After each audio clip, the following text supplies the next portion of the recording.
Hey, what's going on, guys? Welcome back to the GM. It's your guy Boulanger. And what I want to do really quickly before we get started is I want to give you guys a few updates. The GM will be taking a more of a league-wide approach, at least until preseason starts for the Baltimore Ravens, only because we're in that time of year where there's not going to be a lot of news. The draft is done, free agency is mostly done.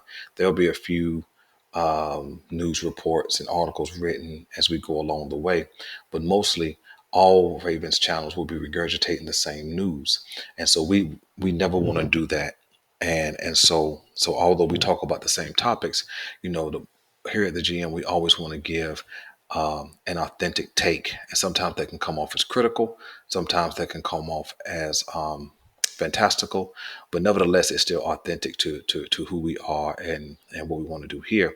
And so we're going to be moving to a whole league wide, kind of content, but only from a Ravens perspective. So wherever we talk about, it's going to be from a Ravens lean, if you will, and we're going to take a more conversational style of approach. My goal is to get a couple of people to come on and have some live conversation as we record. I'm still planning to do the panel. And so just be on the lookout for these updates, man. Super excited about what we got going on. The first thing we got coming up is some stuff about Lamar Jackson.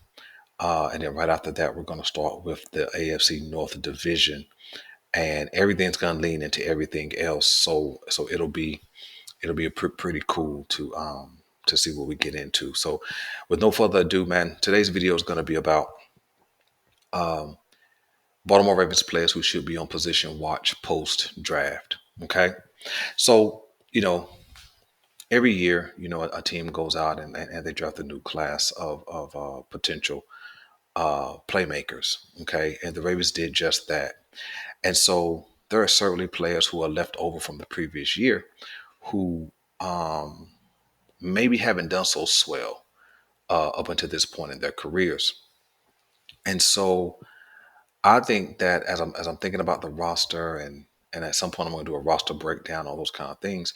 I think there's about five guys who should be on position watch due to the draft. And so first up is going to be both James Prochet and Tylan Wallace. We understand that the Baltimore Ravens drafted Zay Flowers in the first round, and we understand from college what his game tape says, and everything we see about Zay Flowers is positive. He's explosive. He can make the big play. He has great route running. He has good speed. All those kind of things. And it's not a situation where Prochet doesn't have great hands and Tylan Wallace doesn't have speed. It's just that thus far in their careers, they haven't really made an impact on this Ravens roster. And so one could say, well, they had a bad offensive scheme. Well, that could be true. One could say uh, maybe the guys ahead of them were just better. Well, that could be true. But the fact of the matter is they have not made an impact. And I see both of them being in jeopardy of making the team in 2023, because the Ravens typically carry five wide receivers. This year they may carry six. And so we still don't know what the Ravens will do in the second half of free agency. And so they could certainly bring in someone. They could certainly pick up a UDFA. And so I think both of these guys are in trouble. I think roster locks even before training camp and all off-season workouts is going to be Beckham, Bateman, Zay Flowers, Aguilar, and Devin Duvernay. Okay. And so if the Ravens keep five, then there's five right there. Then both are out. If the Ravens decide to keep six, then they both have a chance. But I think due to the addition of Zay Flowers, one or both of them are on position watch and could be out of a job as it pertains to the Baltimore Ravens, right? When we jump down to third round pick Trenton Simpson, as we really look at it, you guys have already heard my take on Patrick Queen, but I don't think Patrick Queen is on position watch as it pertains to not making the roster. I think that a guy like a Christian Welch could be on position watch because he would be at this point a fourth receiver. As a matter of fact, he would be a fifth receiver if we're considering Roquan makes the roster, Queen makes the roster, Simpson makes the roster, Malik Harrison, and Josh Ross. And I don't know what the status of Josh Ross is, but that's five linebackers. Christian Welch would make six. So I think the addition of Trenton Simpson makes Christian Welch a roster casualty. I know they just re-signed him, but I think that because Malik Harris has one more year, he's a good special teamers. I think that Josh Ross had a lot of buzz last year, so I think they really like him. So I think they may give him another run. But I don't think they keep six interior linebackers. So I think Christian Welch could be odd man out. So that's who I think is vulnerable at the inside interior linebacker position. So that's three players.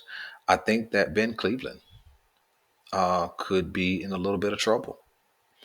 I think that for whatever the reason, whether he's not a hard worker, whether he's just got some injury issues, whether his skill set doesn't allow him to take over the position. But I certainly think he could be vulnerable due to the drafting of Salah. I can't pronounce his name, but have heard people call him Salah, so that's what I'm going to call him today. But he's the offensive tackle that was drafted, I think, in the sixth round. And so I think that if he shows any type of ability, pass blocking, run blocking, I think Ben Cleveland could be in a little bit of jeopardy at that left guard position, possibly not even making the roster. Okay, because up until this point we have not heard anything at all from Ben Cleveland. So I think he could be in a little bit of trouble. And then last but not least, I think that JAD, Jalen Armour Davis, could be in trouble due to the drafting of Rob Lou Kelly. There's a lot of nice buzz around Kelly's skill set. I've even heard people call him pro ready. And so I think that his addition makes JAD super vulnerable. I think Pepe makes the team because Pepe did get on the field a little bit last year. There was a lot of buzz around Pepe. He was confident. He did show some flashes maybe in the offseason workouts and preseason, and just really didn't do a whole lot in that regular season. Guys like Darrell Worley, they're going to be between the 53-man and practice squad. Kevin Seymour, same thing. And then I also think that the Baltimore Ravens will still pick up a veteran corner. And although the Baltimore Ravens need a whole lot of depth at that corner position based on the wide receivers we have to defend, I think the JAD could be vulnerable because for some reason he just fell out of favor in Baltimore and we just kind of didn't see him. I can't remember if he got hurt, ended up on injured reserve, but I certainly think with Kelly's addition, he could be vulnerable. All right, and then so that's the five guys I think that could be vulnerable. Let me know who you guys think could be vulnerable, not to make the team based on a new addition in this year's draft. So listen, stay tuned for the updates, man. We got some good information, some good content coming out over the next several days. So man, stay tuned. I appreciate you guys for just hanging with us. I'm your guy Boulanger. This is the GM, and I'm out.